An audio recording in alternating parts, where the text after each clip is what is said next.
নহ'লে ভাতকেইটা খাবলৈ পাম নহয় আকৌ কষ্ট নকৰিলে। নমস্কাৰ সকলোকে। এয়া মোৰ আজি ৰাতিৰ থালিখন ধুনীয়াকৈ সজাই লৈছোঁ খাবৰ কাৰণে। কি আছে আপোনালোকক জনাই দিছোঁ।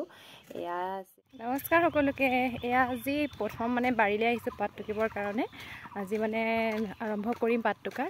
আৰু এইফালে আমাৰ দেখিছেনে ডেকাই গোটেই পাল চাল বেগ চেগ ঠেলিব পৰা হৈ আছে, চাইকেললৈ আহি আছে এইফালে।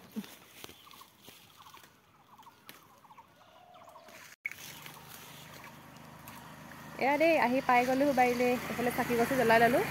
এইফালে এতিয়া আপাই আৰম্ভ কৰিলেই চিঙা। ময়ো ড্ৰেছযোৰ পিন্ধি লৈছোঁ আৰু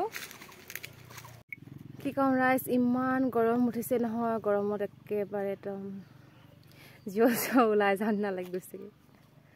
ৰ'দ নাই দিয়া যদিও গপ গপনি এটা মাৰি আছে, বেলেগ গৰম লাগিছে।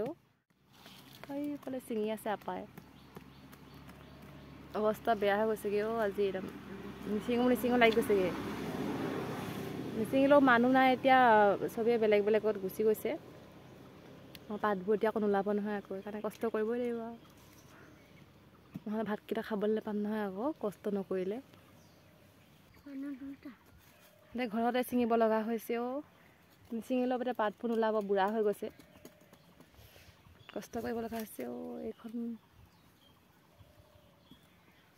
এইফালে এতিয়া চাহ খাবলৈ বহিছোঁ। মায়ে চাহ লৈ আহিছে, চাহ খাবলৈ বহিছোঁ। যিয়ে হুলস্থুল পৰিৱেশ দেখিছে নহয়। এয়া আজি ৰাতিৰ সাজৰ কাৰণে কুকুৰা এটা যোগাৰ কৰিছে। পাত ছিঙিছিলোঁ যে আজি, পাত ছিঙা গা বিষ মাৰিবলৈ ঘৰৰ এয়া কুকুৰা এটা মাৰিলে। কাৰেণ্টটো গুচি গ'লগৈ, মায়ে কাটিবলৈ লৈছিলে, আকৌ আহিলে। কুকুৰা এটা বাবাই মাৰি থৈ গ'ল। এতিয়া মায়ে এয়া কাটি আছে। কাৰেণ্টটো গুচি গৈছিলেগৈ, এতিয়া আহিছেহে আকৌ দেই। এয়া মাক অকণমান দেখাই দিছোঁ। মায়ে দেখাবলৈ নিদিয়ে, দেখাই দিছোঁ অকণমান।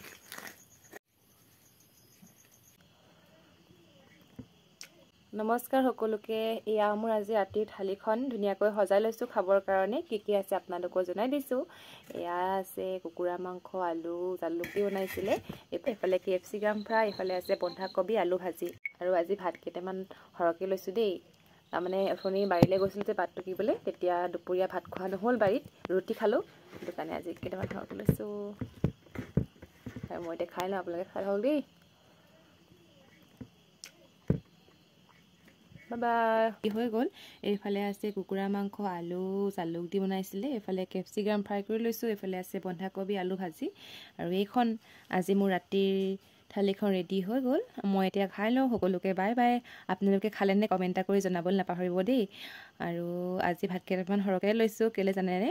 দুপৰীয়া ভাত নাখালোঁ, বাৰীত পাত টুকিবলৈ গৈছিলোঁ যে, ৰুটি খাই আছিলোঁ সেইটো কাৰণে। আৰু মাংস আছে যে, সেইকাৰণে অকণমান সৰহকৈ লৈছোঁ দেই।